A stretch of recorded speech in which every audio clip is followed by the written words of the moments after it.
I don't know what my problem is. I buy a hard body and then I go and ruin it.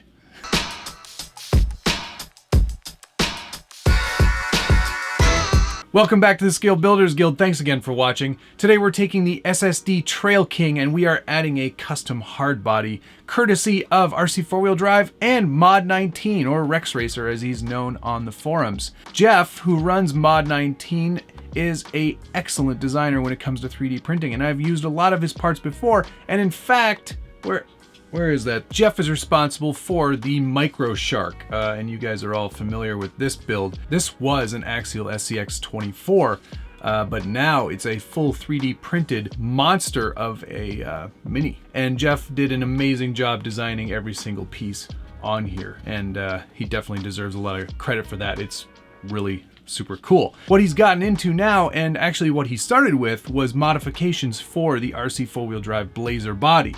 There isn't any option out there for a Blazer pickup or a Chevrolet Blazer variant that is a pickup. I don't know what they're called, C10s, K10s, K5s. I'm not great at nomenclature because I don't really have a ton of interest in Chevys, and don't hate on me for that. I'm definitely starting to see the appeal after starting this truck. What I've done here is I've gone with one that makes a 12.3 inch wheelbase pickup, which is great because you don't have to change any links on the SSD Trail King, and offers a lot of really nice pieces. These are from Shapeways, and you definitely are paying a premium with Shapeways these days. They've changed their pricing strategy, and it's become almost outrageously expensive, which is unfortunate because Jeff offers some really great pieces and you can't get these anywhere else. For the meantime, they are only available on Shapeways, and I will be sure to put a link down below so you can check those out. The fit and finish is incredible, as you would expect from SLS nylon. It's a really great print. Putting this together is super easy, but before we get into that, there are a couple of things I've done to the Trail King chassis to get it ready for this body. Number one, I did change out the sliders to a system that Jeff actually created as well to allow for an easy mount of this Blazer body. And what it is sort of a hidden mount that mounts into the sliders. These were actually originally made for the SCX-10 II, but because the SSD Trail King uses the exact same geometry on the rails, this was a complete easy bolt up, and they work perfectly. Nice ride height on the body. Looks really good on this chassis too. SSD sent me out their new aluminum shock towers for the front of the truck, and these look really great too. Easy to install. The shock should be mounted to the tower before you install the tower, because the shock is now on the inside diameter of the tower and not on the outside like the original plastic ones. These are really nice machined aluminum. They're black in finish and they look really nice. They'll be obviously a ton stronger than the plastic ones, although this truck isn't going to see a ton of abuse. I am definitely building this to be more of a scale accurate truck, and definitely going to get into weathering and all kinds of awesome stuff later on, but I'm getting ahead of myself again. I've also installed this new Power Hobby servo. This is a high voltage, high speed, presumably high torque servo.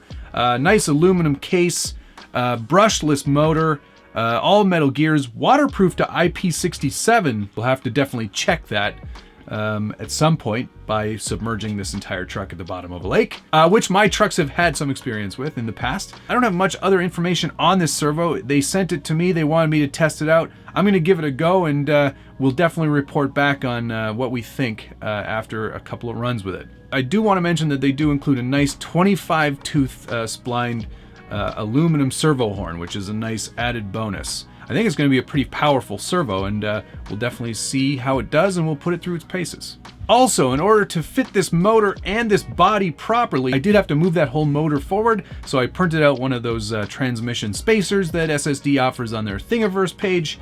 Super easy print, and now everything fits quite nicely. It still sits a little far back for my liking, but you do have to put a servo up front. It's really the only way that you can do it in this chassis. We'll definitely have to do some inner fenders to kind of complete the look, but overall I think we're on the right track with this truck. Now that I've talked about some of the modifications I've made to get everything to work with this Blazer body, let's talk about actually modifying the Blazer body to make it a pickup. Jeff made this as simple as he possibly could, and it's fairly idiot-proof. If I can do it, certainly you can. It only requires 2 cuts, which is pretty fantastic. The full instructions can be found on our Scale Builders Guild web forum. Jeff is a vendor there, and I will put a link down below so you can check out those full instructions. It's really super easy. The first step is to mark out with tape at a 90-degree angle along the body where the cut needs to be. And Jeff uses a really excellent, nice high-resolution photo in the forum to show you exactly where that has to be. It's pretty much just a straight up and down cut. The full cab back that Jeff offers fills in that gap perfectly once you've made that cut. It's a nice solid piece.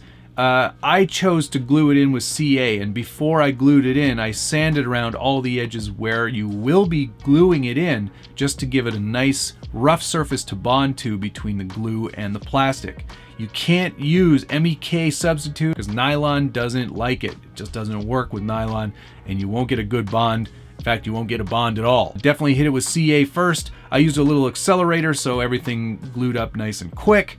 I will probably go back and hit everything with some shoe goo once the CA has set and I've left it for a couple of days to cure. The back piece, Jeff offers a couple of different wheelbase options. So if you don't want a long bed like this one, you want a shorter bed, or you want an extra long bed, he has those options as well.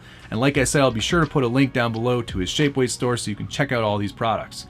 Because you're only making 2 cuts, one on either side of the cab, this piece to extend the actual bed snaps right into place. As long as you don't cut away any additional material and you didn't make any goof ups, very easy to glue back together. Some minor filler work will be done here. So there you have it. That's pretty much it in a nutshell. This is the first step, of course. There's a lot more finishing and a lot more styling to do. We're gonna take this truck as far as we can.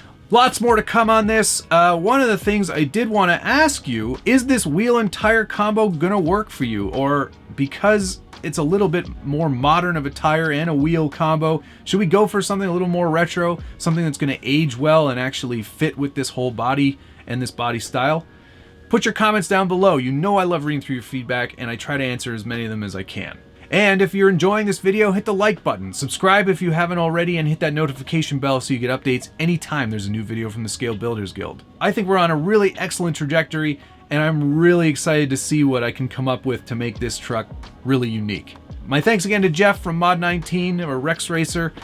He makes great products, and I definitely suggest you check him out. And if you want to do a conversion like this, it's the only game in town. Thanks so much for watching. We'll see you again soon.